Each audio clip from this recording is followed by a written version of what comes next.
हम सब ने कसाई का नाम सुना होगा, जो कि संसार भ्रमण का मूल है। पर ये कसाई भी एक ही तरह का नहीं होता, कई तरह का होता है। उन्हीं के बारे में आज हम जानेंगे कि कसाई कैसे हमें अध्यात्म के पथ पर आगे बढ़ने से रोकता है। आगे बढ़ने से पहले अगर आप चैनल पर नए हैं तो सब्सक्राइब कर दीजिए और वीडियो को लाइक। कसाई आत्मा की एक अवस्था है। उसके मुख्यतः 4 भेद हैं: क्रोध, मान, माया और लोभ। क्रोध आदि आत्मा के स्वभाव नहीं, विभाव है। ये विजातीय तत्व है। फिर भी आत्मा से संश्लिष्ट होकर उसके अभिन्न अंग बन गए हैं। आत्मा के साथ रहने पर भी ये उसके अपने नहीं है, इसलिए विशेष प्रयत्न के द्वारा इन्हें अलग किया जा सकता है। पर यह स्थिति विशिष्ट साधना से ही संभव हो सकती है। आत्मविकास की 14 भूमिकाओं में से 10 भूमिकाएं पार कर लेने के बाद इस कसाई चतुष्टयी से छुटकारा मिलता है। उससे पहले कम बेस रूप में हर आत्मा कसाई से भावित रहती है। कसाई की तीव्रता और मंदता के आधार पर क्रोध, मान, माया और लोभ के 4 भेद किए गए हैं। सब भेदों को मिलाने से उनकी संख्या 16 हो जाती है। प्रथम भेद है अनंतानुबंधी। अनंत अनुबंध यानी श्रृंखलाएं जिस कसाई के साथ जुड़ी रहती है वो अनंतानुबंधी कसाई होता है। इन अनुबंधों का कोई और छोर नहीं होता, ये आगे से आगे बढ़ते जाते हैं। अनंतानुबंधी कसाई के उदय से क्रोध, मान, माया और लोभ बहुत गहरे हो जाते हैं। दूसरा भेद है अप्रत्याख्यान। इसके अनुबंध कुछ शिथिल होते हैं। प्रत्याख्यान चतुष्क इससे भी काफ़ी हल्का हो जाता है और संज्वलन चतुष्क बिल्कुल हल्का रहता है। इसमें कसाई का अस्तित्व है पर उसकी सत्ता डावाडोल रहती है, वो अधिक समय तक टिक नहीं सकता। कसाई की तीव्रता और मंदता के आधार पर किया गया ये वर्गीकरण व्यवहार में भी स्पष्ट दिखाई देता है। एक व्यक्ति का क्रोध इतना तीव्र होता है कि वो जन्म जन्मांतर तक उसके साथ रहता है। एक व्यक्ति का क्रोध इतना नाजुक होता है कि इस क्षण क्रोध आया, दूसरे क्षण नाम शेष हो गया यानी चला गया। ये स्थिति समता की विशेष साधना से प्राप्त की जा सकती है।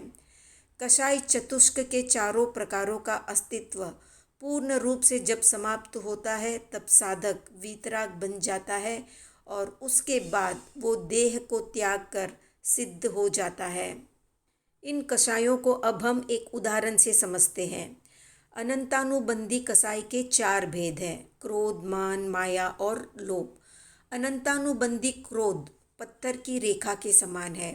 सामान्यतः पत्थर में रेखा या दरार होती नहीं और हो जाने के बाद वो सहज रूप से मिटती नहीं।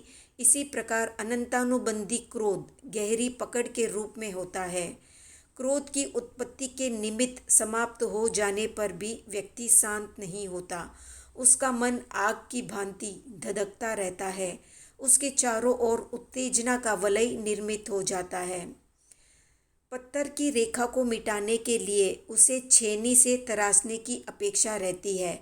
इसी प्रकार अनंतानुबंधी क्रोध को शांति रूपी छेनी से तराशने पर ही उसका प्रभाव क्षीण हो सकता है। अनंतानुबंधी मान पत्थर के स्तंभ के समान है। लकड़ी का खंभा इधर उधर हो सकता है पर पत्थर के खंभों को झुकाना प्रयत्न साध्य भी नहीं है। वो टूट जाता है पर झुकता नहीं। इसी प्रकार अनंतानुबंधी मान रखने वाला व्यक्ति किसी भी परिस्थिति के साथ समझौता नहीं कर सकता। मृदुता का विकास ही इस स्थिति का समाधान है। अनंतानुबंधी माया बांस की जड़ के समान है। बांस की जड़ इतनी वक्र होती है कि वहाँ टेढ़ेपन के अतिरिक्त कुछ होता ही नहीं। ऐसी माया व्यक्ति को धूर्तता के शिखर पर पहुंचा देती है।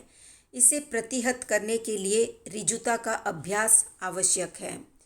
अनंतानुबंधी लोभ कृमि रेशम के समान है। इसका रंग दिन ब दिन गहरा होता जाता है। अन्य रंग प्रयत्न करने पर उतर जाते हैं। मांजिष्ट का रंग पक्का होता है। कृमि रेशम उससे भी अधिक पक्के रंग वाला होता है। अनंतानुबंधी लोभ का प्रभाव भी संतोष रूपी रंग काट के द्वारा समाप्त हो सकता है। अप्रत्याख्यान कसाई अनंतानुबंधी से कुछ हल्का होता है। इसकी तुलना क्रमशः भूमि की रेखा, अस्थि के स्तंभ, मेंढे के सींग और कीचड़ के रंग से की गई है। कड़ी भूमि में पड़ी हुई दरार को सामान्यतः मिटाना कठिन है। हवा उसे भर नहीं सकती, किंतु वर्षा के योग से भूमि में नमी का प्रवेश होता है तो वो रेखा सम हो जाती है। इसी प्रकार अस्थि स्तंभ में पत्थर के खंभे से कुछ लचीला होता है। विशेष प्रयत्न के द्वारा उसे इधर उधर मोड़ा जा सकता है। अप्रत्याख्यान माया मेंढे के सींग के समान है। मेंढे के सींग में बांस की जड़ जितनी वक्रता नहीं होती, फिर भी वो काफ़ी टेढ़ा रहता है। अप्रत्याख्यान लोभ कीचड़ के रंग जैसा है। वस्त्र में कीचड़ के धब्बे लग जाए तो वे सहजता से नहीं छूटते। इसी प्रकार आत्मा पर लगे हुए अप्रत्याख्यान लोभ के धब्बे उसे कलुषित बनाए रखते हैं। प्रत्याख्यान कषाय चतुष्क बालू की रेखा, काठ के स्तंभ, चलते हुए बैल के मूत्र की धारा और गाड़ी के खंजन के समान है। बालू की रेखा साधारण सी हवा से मिट जाती है। काष्ठ स्तंभ को प्रयत्न से झुकाया जा सकता है। चलते हुए बैल की मूत्रधारा टेढ़ी मेढ़ी होने पर भी उलझी हुई नहीं होती। गाड़ी का खंजन वस्त्र को विद्रूप बनाता है, फिर भी वो केरोसिन आदि तेल के प्रयोग से जल्दी ही साफ हो जाता है। इसी प्रकार प्रत्याख्यान क्रोध, मान, माया और लोभ भी क्षमा आदि की साधना से काफ़ी हल्के हो जाते हैं। संज्वलन क्रोध, मान, माया और लोभ क्रमशः जल की रेखा के समान, लता स्तंभ के समान, छीलते हुए बांस की छाल के समान और हल्दी के रंग के समान है। पानी की रेखा क्षणिक होती है, वो अपने अस्तित्व को टिका कर रख ही नहीं सकती। लता स्तंभ में कड़ापन नाम का कोई तत्व होता ही नहीं। छीलते हुए बांस की छाल टेढ़ी होती है, पर वो सरलता से सीधी हो जाती है। हल्दी का रंग वस्त्र पर चढ़ता है, पर धूप दिखाते ही वो उड़ जाता है। इसी प्रकार संज्वलन क्रोध, मान, माया और लोभ व्यक्ति को समय और परिणाम दोनों दृष्टियों से बहुत कम प्रभावित कर पाते हैं।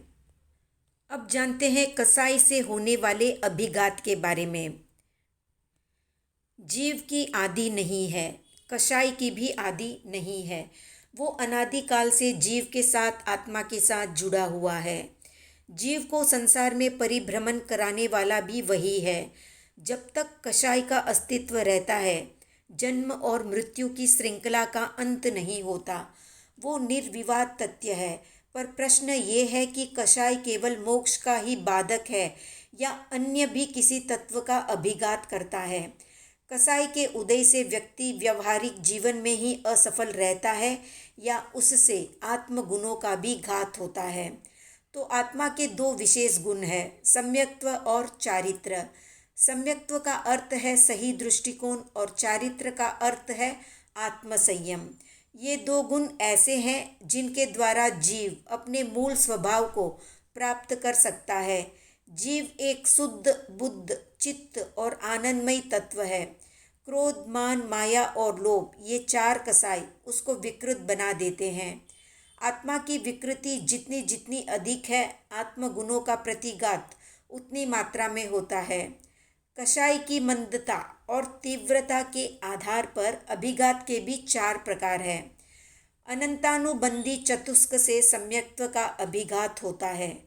सम्यक्त्व का अभिघात होने से आत्मा, परमात्मा, धर्म, साधना आदि के संबंध में दृष्टि विपर्यय हो जाता है। जो तत्व सही है उसके बारे में धारणा गलत बन जाती है। जिस प्रकार हरा और पीला चश्मा लगाने से किसी भी रंग का पदार्थ हरा और पीला दिखाई देता है, वैसे ही सम्यक्त्व के अभाव में व्यक्ति की तत्व श्रद्धा विपरीत हो जाती है। अप्रत्याख्यान चतुष्क से देश व्रत का अभिघात होता है। देश व्रत का अभिघात होने से व्यक्ति गलत तत्व को गलत समझने पर भी उसे छोड़ने के लिए संकल्पबद्ध नहीं हो सकता। उसकी ज्ञ परिज्ञा विकसित रहती है किंतु प्रत्याख्यान परिज्ञा जाग नहीं पाती। प्रत्याख्यान चतुष्क से महाव्रत का अभिघात होता है। महाव्रत का अभिघात होने से व्यक्ति अपने संकल्प को पूर्णता के बिंदु तक नहीं ले जा सकता है। उसकी व्रत चेतना खंडशः विकसित होती है, इसलिए वो आंशिक रूप से व्रत स्वीकार करता है पर महाव्रत की साधना नहीं कर सकता। संज्वलन चतुष्क से यथाख्यात चारित्र का अभिघात होता है। यथाख्यात चारित्र का अभिघात होने से व्यक्ति वीतराग नहीं बन सकता। वीतरागता हर अध्यात्मनिष्ठ व्यक्ति का लक्ष्य होता है, पर वो तब तक उपलब्ध नहीं हो सकती जब तक संज्वलन कसाई का उदय रहता है। तो ये चारों ही अभिघात आत्मगुणों के विकास में बाधक है, इसलिए विशेष पुरुषार्थ के द्वारा इस कसाई चतुष्टयी को छीन करने का प्रयत्न होना बहुत ही आवश्यक है। अब जानते हैं 9 कसाई के 9 प्रकार। सामान्यतः 9 शब्द निषेध का वाचक होता है, पर यहाँ पर सादृश्य का वाचक है। 9 कसाई कसाई को उत्तेजना देने वाला है, इसलिए वो कसाई का ही प्रतिरूप है।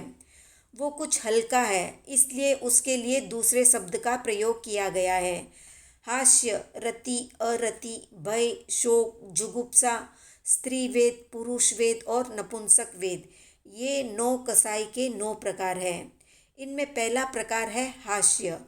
हास्य 2 प्रकार का होता है, स्मित और अट्टहास। स्मित से कसाई को सहारा नहीं मिलता, इसलिए वो छोड़ने योग्य नहीं है। अट्टहास आगे चलकर कसाई में परिणत हो जाता है। कौरव और पांडवों के बीच हुआ महाभारत हास्य की ही परिणति था। यदि द्रौपदी कौरवों का उपहास नहीं करती तो संभव है कि महाभारत भी नहीं होता। रति और अरति ये दोनों विरोधी शब्द है। असंयम में अनुराग और संयम के प्रति उदासीनता इनकी परिभाषा है। इससे चेतना की ऊर्जा का प्रवाह विपरीत दिशा में बहने लगता है। विपरीतगामी प्रवाह व्यक्ति को असक्त बना देता है और इससे चैतसिक निर्मलता मलिनता में बदल जाती है। भय, शोक और जुगुप्सा भी कसाई की उत्पत्ति के हेतु है।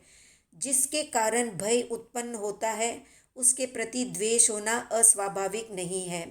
इसी प्रकार प्रिय के वियोग और अप्रिय के संयोग से व्यक्ति शोक में डूब जाता है।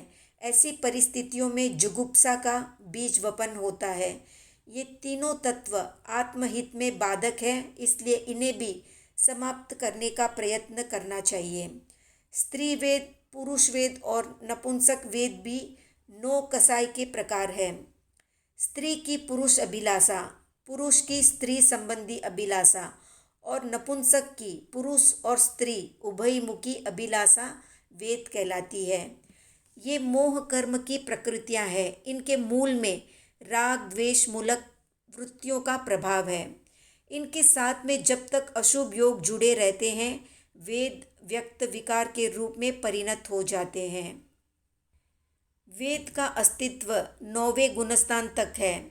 कसाई की भांति 9 कसाई भी वीतरागता की स्थिति में बाधक है, इसलिए विशेष साधना के द्वारा 9 कसाई को छीन करके आत्मस्वरूप को प्राप्त किया जा सकता है। तो ये थी कसाई से संबंधित संक्षिप्त जानकारी। आज का प्रश्न है कि चारित्र के कितने प्रकार हैं, कमेंट में बताएं। वीडियो पसंद आया तो लाइक, शेयर, सब्सक्राइब करें।